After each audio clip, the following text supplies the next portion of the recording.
Les ligaments croisés sont des ligaments profonds du genou qui s'insèrent d'une part sur les aires intercondylaires que nous avons décrites précédemment et la fosse intercondylaire que nous voyons ici sur cette vue postérieure de l'articulation du genou.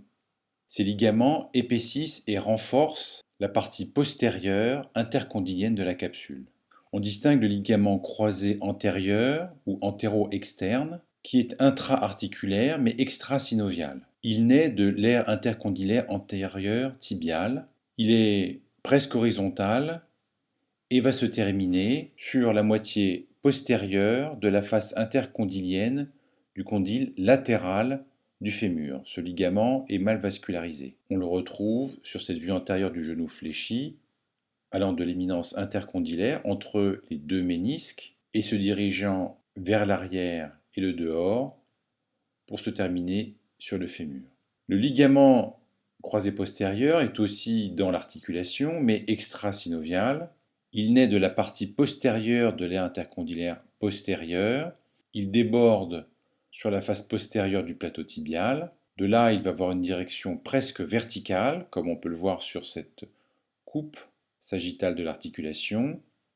Et il va avoir une ligne d'insertion horizontale sur le fond de la fosse intercondylaire et la partie antérieure de la face intercondylienne du condyle médial. Nous voyons ici la ligne d'insertion de la capsule autour de l'insertion fémorale des ligaments croisés.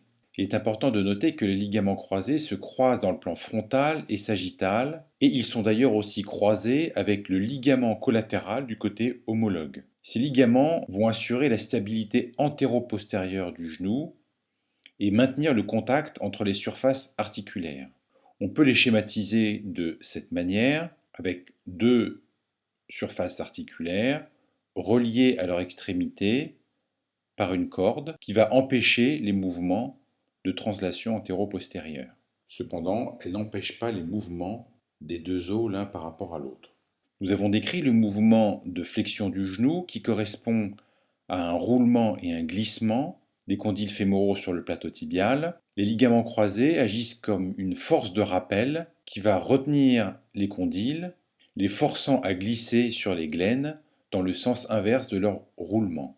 On voit ici que lors de la flexion du genou, le ligament croisé va retenir le condyle et l'obliger à glisser vers l'avant lors de ce mouvement de flexion, en même temps que le condyle roule vers l'arrière.